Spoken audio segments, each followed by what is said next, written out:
My name is John Franklin, and this is the talk on SilkscreenCMS. In this talk, we're going to go over a quick history of Silkscreen and how it came to be. We're going to go over some of the key features that it inherits from Backdrop, and kind of a spoiler there. It's derived from Backdrop specifically. We're going to go over some of the improvements that are unique to Silkscreen and what makes it different. And then we're going to take a quick glance at what is to come in the future releases. So let's start off with what is Silkscreen. It is Drupal derived because it comes to us from Backdrop. Backdrop, as you probably know, forked from Drupal 7 early in the Drupal 8 development after they had started doing some of the CMI work, but before they integrated Symfony and went whole hog object-oriented. Silkscreen itself forked from Backdrop just before Backdrop 1.6, January of 2017, around about that time, around New Year's then.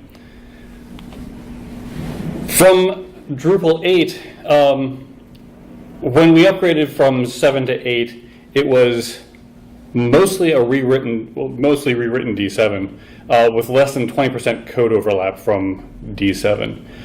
It makes it rather different, and one of the struggles that a lot of people have with D8 is that they have to unlearn a lot of what was in D7 because it's either moved or it just isn't there anymore. Drupal 8 is, of course, heavily object-oriented. It is based on Symfony. And if you have an understanding of object-oriented programming, if you have an understanding of Symfony, that makes things a lot easier. But Drupal 7 was, with the exception of a couple things like views, predominantly done procedurally and not object-oriented. And so it does require quite a shift if you're going from the Drupal 7 to the Drupal 8 world. But they were trying to embrace the wider PHP community, which is a good thing, to be honest. But Jen and Nate, who started the Backdrop project, when they forked that, they thought that Drupal 8 was too complex and a little too heavyweight for a lot of novice site builders. And it really was maybe a little more CMS than small businesses and nonprofits really needed. It is something that really does require an awful lot of expertise to put together and maintain properly. So they forked during the Drupal 8 development, as I mentioned, after key CMI changes, but before Symfony got folded in.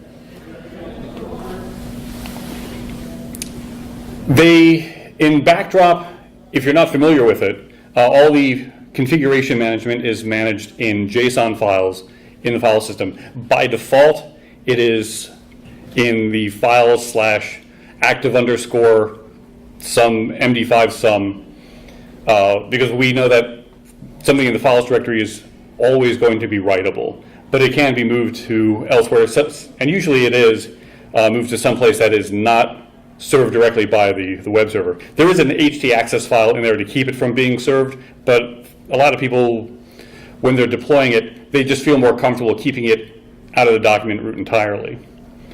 Modules hold defaults in JSON files, and when a module gets loaded, those defaults get pulled out and put into the configuration, into the active configuration. The good thing about that is that the JSON files can be version controlled. Git works with them very nicely, and it makes it very easy to tell what's changed between two versions. It does support an active versus a staging, so you can do all the work in your development, export it, create the staging directory, push that up to your production, and then, as with Drupal does, there's take the staging and apply all the changes all at once. The benefit of doing it with JSON is it's very easy to inspect, it's easy to manipulate directly. Even people who are really just novice site builders, don't understand programming very well, can still go in and see, oh, this is where that value is coming from, and if I make a change, it's very easy to see that change get applied. In the configuration management, much like Drupal 8, config get or variable get and variable set are on the way out. They're actually kept in Backdrop for the time being because they still have a Drupal 7 compatibility layer, And in order to make it so that Drupal modules that are still using variable get and set from the Drupal 7 days just work out of the box, they leave that in there, they leave the variables table, but it is entirely a deprecated piece of code. Instead, like Drupal 8, they've got the config get and the config set, which is, the thing that as you would expect it from Drupal 8. What they don't have are any inline defaults, by which I mean you can't override something in the conf file. And here, where you're saying config get, it's what configuration bucket you're pulling from, what's the name of the setting, but you don't actually set the default there. The default is set in the module in the defaults.json. It also includes layouts. So regions have been moved, instead of being in the theme, that gets pulled out of the theming layer and put into the layouts, which is just kind of the larger page template. Blocks get assigned specifically to layout regions. So as you can see on here, we've got 4 different possible layouts: a 1 column, a 2 column, 2 column flipped, and a grid that's very popular for like a home page. And those blocks would be in that right-hand column, let's say the 2 column, or the header or the footer. Layouts can be chosen based on the page, and in fact, you use part of the layout engine. You specify all the node pages should have this particular layout. All of the node pages that are under a particular directory, under a particular path, will have a different layout. The home page oftentimes has a completely different layout because they just tend to be written differently. It makes it nice because you can separate the organization of a site from the actual look and feel. And so when you pull out one template and you replace it with another, or one theme and replace it with another, you still have all the blocks in all the right places. You don't have to go back in and reassign them all, because they're all just, the layouts carry over from one theme to the other. And then the theme just kind of focuses on what it does best. What's the general look and feel of the whole site. So, big question, why did I fork? Looking at the differences between Drupal 8, Backdrop, and Silkscreen, Drupal 8 is, when you move to that, you've got to get modules rewritten. The old G7 modules just don't run at all. In comparison, Backdrop and Silkscreen can take Drupal 7 modules, and they mostly run as is. You've always got to put in a little core equals 1x for Backdrop, just to let Backdrop know, yes, I intend for you to load this module. But for the simpler modules, you just don't have to do anything more than that. It'll still use the variable set and get to do all the configuration management, which makes it a little disjoint from the rest of the configuration of properly ported stuff. But if you just need something to drop in and run and be done with it, then it's very easy to get things moving. And Silkscreen, of course, inherits all of that. Drupal 8 supported multiple different database backends: MySQL, Postgres, SQLite, and of course, MySQL and Friends, MariaDB, and whatnot. Drupal Backdrop is trying to really kind of simplify things a little bit, which makes sense. They're trying to keep the code base smaller because that makes it a lot easier to manage. So they've kind of taken out the Postgres and the SQLite stuff. Thing is that I use Postgres all the time, and so this is one of the reasons why I forked it. It was a need that I had. In Drupal 8, as you guys know, the active config, it used to be in files, but then they shifted it to be in the database. Staging config is still kept in YAML files and pulled in and applied. In Backdrop, all of the config is in JSON files on the webhead itself.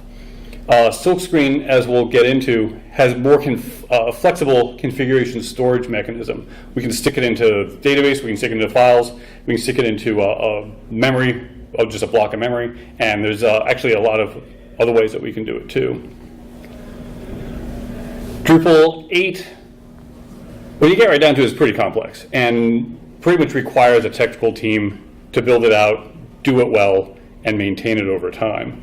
Yet Composer does make things a lot easier, but there's enough complexity in there that you need to have people that really understand how the code is built and deployed. Backdrop is trying to make it a lot simpler and easier to manage, making it so that even a small business that really isn't focused on technology can manage it themselves. Silkscreen is trying to find a balance between the two. There's a number of sites that were done in Drupal 7 that were pretty complex, and you could probably do it mostly with Backdrop. There's just more. I mean, that's kind of the thing. It's taking Backdrop and adding some extra features to it. Drupal 8 moved to Twig. Backdrop is sticking to PHP template, and that's in part because it's just easier to work with and easier to understand, but also because with all the Drupal 7 compatibility stuff coming in, you got to kind of keep the PHP template so that everything will just work. Silkscreen, of course, inherits all of that PHP template stuff. So for targeting, I know Dries has had his keynote, and he's saying, yes, we're trying to really help some of the smaller studios, some of the smaller sites get working with Drupal 8. But for the time being, until they get some of that stuff in, it is still kind of more targeted towards the enterprise.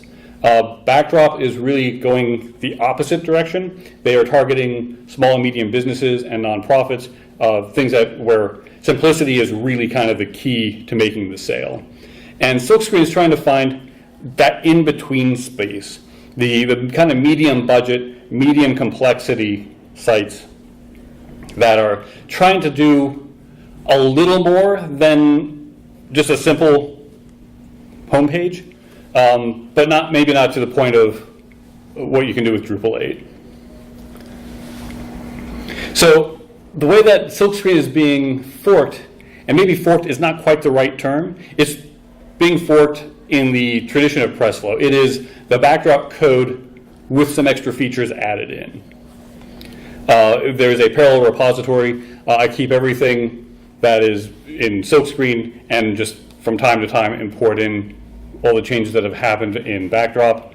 Whenever Backdrop has a release, and they've been really religious about getting releases out every 3 or 4 months. They have a schedule, and they really do stick to it. And within a week of whenever they drop a release, I pull in all the stuff and put out a release of Silkscreen. As such, like Pressflow, it is a drop-in replacement for Backdrop. And really, I mean, it's to the point where if you really want to support Silkscreen, the best thing to do would be to support Backdrop. Because anything that they do, I'm going to be sucking right in as well. And I do, in fact, continue to contribute to Backdrop. Anytime I find a bug when I'm working on stuff, I'm always happy to file a bug with them. And pretty much, if it is a patch that does not depend on a feature that is specific to Silkscreen, I'll put it into the Backdrop bug tracker anyway, even when it doesn't really have any value for them. There's been a couple tests that I've patched up that run fine in Backdrop because they were only ever running it against MySQL, and the way that MySQL returns content, returns data, is predictable. But when you try to run those same tests in Postgres, the tests just fail. So adding a couple sorts or changing some of the data that's being put in so that they have different sizes so we can do a sort on them is all that it took.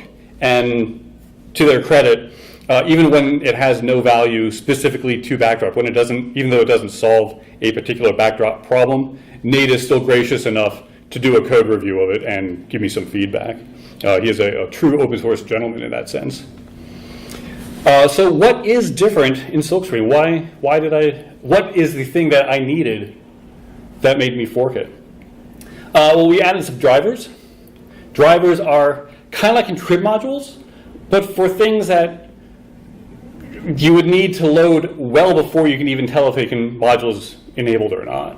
For databases, configuration management, and caching. So modules, a normal module is set enabled in the system table. But you can't do that if the module is actually providing access to the database, because you can't actually see the system table until you've already loaded everything. You get this kind of chicken and egg issue going on. So we added a drivers directory, and anything that is in the drivers directory is implicitly enabled. The fact that it is there's nowhere to turn it on or off. By putting it in there, you're enabling it. Configuration management, I wanted to be able, this was kind of the key thing that started it. I wanted to be able to store configuration management, or the configuration in the database. For projects where I'm doing something that is a slightly larger scale, more than one webhead, it means that all of the content and configuration gets stored in a common location. Oftentimes, the database is protected behind a firewall. It is on a separate server that is behind the firewall. And it makes it just a little easier to keep everything in sync, content and configuration alike. Yes, I know that there's still some things with like the files directory, and you've got to be able to sync that across. So, yeah, I get that. Database configuration storage is managed through the config database driver. And when you're setting up the configuration for where does the configuration live, you can set it up by giving a db:/URL. It's a URL style identifier in order to say where it lives. If you don't have a resource type at the beginning, like DB here, then it's going to assume that it's files, because that's just to stay backwards compatible with what's already there. The first top one here, you see it's in files active. That means that it's in the files directory under the active directory, and usually it's actually file/active _ some long MD5 sum. Oftentimes it's also done one directory up, create a config, and put it under there, parent config active, and that's just to keep it out of the document root. By default, if you put in two entries in the URL, the first one will be the database name. For people who are kind of, configuration should be separate from the content purists, and I hear you on that. This means that you can say, well, I'm going to define a configuration database that is separate from my content database, and we'll write all the configuration to the configuration database as opposed to the content one. Or if you just have one, it assumes that it's going to be using the default database connection and stick it in there. As it comes out of the box, db://active config is where everything is going to be living. I modeled it after the file config storage. I really wanted it to be as quirk for quirk compatible as it could be. So it really is just, I take the JSON blob that would normally be written out to the file, and I write that blob out to a text field in the database itself. And it tracks CNAME, yes, CNAME, not, or CTime, not MTime, because that's the way the file-based configuration storage worked. So I followed in exactly the same footsteps. I did not want it to be deviating I wanted it to deviate as little as possible, so that it would be compatible with whatever people did. If you remember in Drupal 7, we could do configuration overrides. That is, stick conf, say, here I've got the site name that I'm changing. That is not something that is currently available in Backdrop. Are you going to advance? There we go. So what I've done is there's a separate memory config driver, and you put in the config directories mem : and then a key. That key has to be in the settings config mem, whatever that key is, and under that you put in an array that just specifies everything. And that's because part of the bootstrap process in Backdrop limits what is available as a global, and settings is one of those things. The variables that are carried over globally are limited. So settings config is the array that we define for the memory config management, and any key under that has to match what is in the, the config directories thing. Now, if you're looking at this, you're probably thinking, wait, if we define it like this, and that's the active configuration, then we have to put the entire configuration in memory. And while in this example that's true, what we've done is, for this here, we created a layered config storage.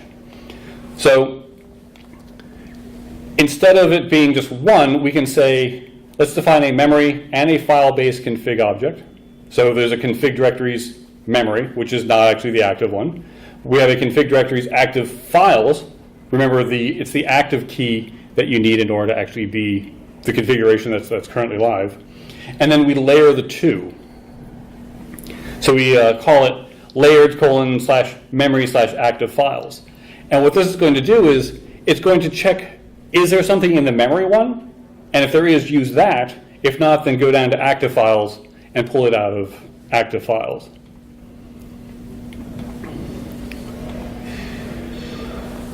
The way that it reads from the top down.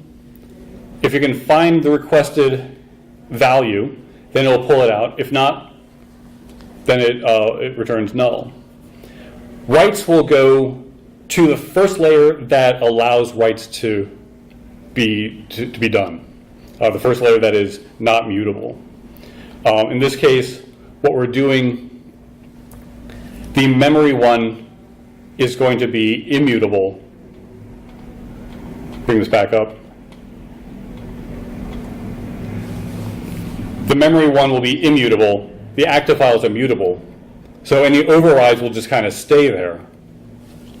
And any changes will be written down to the active files. This pretty much does a good job of mimicking how the conf overrides work in Drupal 7, where even though there's something in the config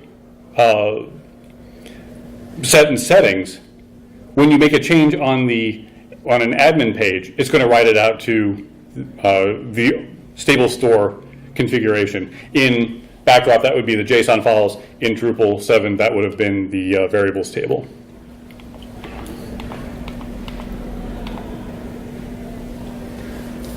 So, yeah, the defaults.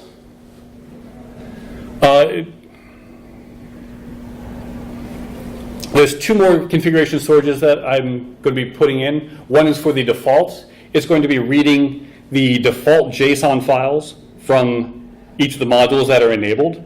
That one will be marked immutable because you don't want to write stuff to the modules directory itself. You want to stick all that into whatever active configuration management you've got set up. Second one is going to be that writes configuration management entries into the session, into the user session. That, of course, would be something that you could change, and you would use it if you want to set up a demo of a site and you want to put it up on the internet at large and give them full admin access so that they can muck around with anything they want. There's a really good way, that's going to be a good way of just getting everything changed out from under you, and the demo is not going to look right for the second person that shows up. But if you're writing it to the session, those changes are only going to be visible to the person who is actually looking at the site, that one user session. The second guy that comes along gets a complete fresh set, and he's writing his changes into his own session. So it makes it's a good way of just setting things up so that you've got a demo that can be easily, in fact, automatically wiped clean for the next guy. The third is to set up, if you guys remember, a module in Drupal 7 called domain access. This was a module that let you set up multiple sites that were going to share configuration and content. Good example would be if you've got a group that is doing multiple Drupal camps. in a state area. So let's say that the guys here doing Drupaldelphia also do one up in State College or over in Pittsburgh. But they want to be able to use the same bios and the same speakers in all three of them. They want to be able to have the same user accounts on all three of them, but they want them to be three separate sites. Domain access let you set that up so that you could have three different sites with three different themes with slightly different configuration, but all with a kind of a base layer configuration that was the same. So by setting up a layered config management definition, you can say layered : local site name / base config. Both of those are database or files-based configuration management. And then the rights will go to the local one instead of the base one. So all rights would be changing the local configuration for whatever specific site for, say, Drupaldelphia versus whatever Drupal camp they would be setting up in Pittsburgh. They would probably also want to set up a master domain at that point that only has the base layer configuration, so they can go in and change that for all the sites. The other thing that I'm adding in are database options. As I mentioned, I used Postgres. I like Postgres. It was something that I rather liked in Drupal 7, that we could use different ones. So the first database driver that I put together was the Postgres one. It took a while to get all the tests to pass.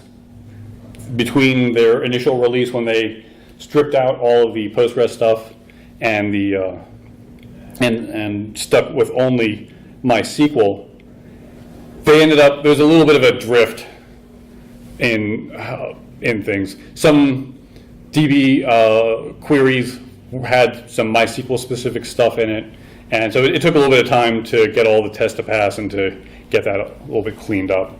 As of 1.9, I have all the tests passing. SQLite is the other one. I've got it started.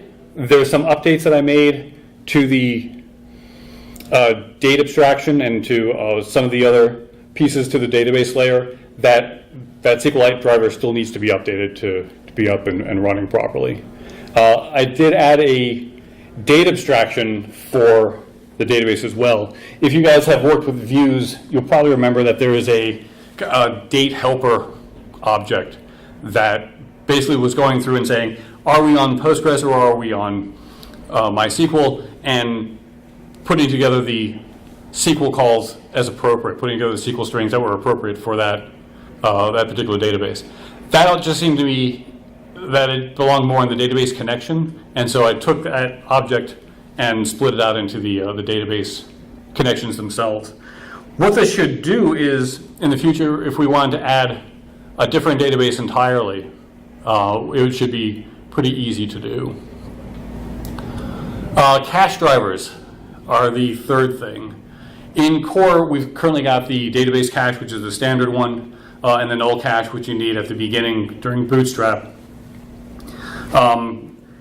The biggest problem that Drupal 7 had with cache modules was that you had to manually configure them in settings.php, and oftentimes it took an awful lot of effort to figure out how that all worked. I remember looking at the memcache configuration how-tos and all the buckets and whatnot that had to be set up, and trying to just figure out how to make that work well. If we can make them drivers, though, we should be able to make them something you can configure through just a regular web UI. And this is the part that I'm still trying to figure out. Where does that configuration end up living? There's probably going to have to be a cache-specific spot that things get written out to. And considering that the caches are, as often as not, running on the same machine as the webhead, or possibly on something that is upstream, it may just need to be something that is local and not something that can be stuck into a database. But that's something that I need to kind of figure out, and anyone who wants to help out, I'm all ears. There are some additional cache drivers I expect to be coming in Silkscreen 110. Specifically, I'm looking at doing the memcache D1, and then I'll probably take a look at Redis. In the future, Silkscreen is going to be adding in more drivers. Specifically, the database and cache ones that I mentioned.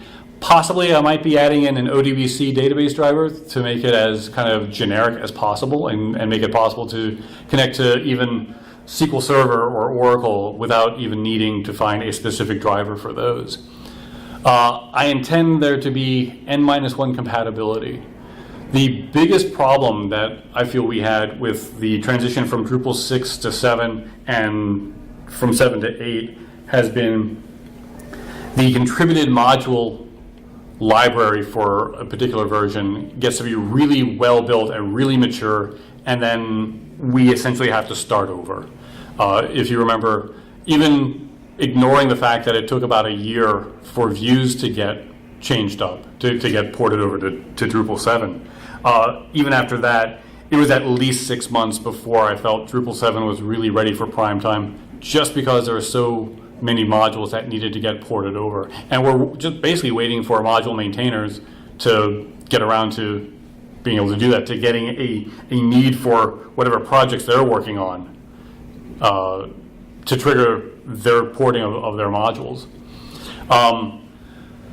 For Silkscreen, I would really rather prefer that we avoid that. I'd like to be able to say all of the modules that we have in the 1x world when we move to 2 will still load.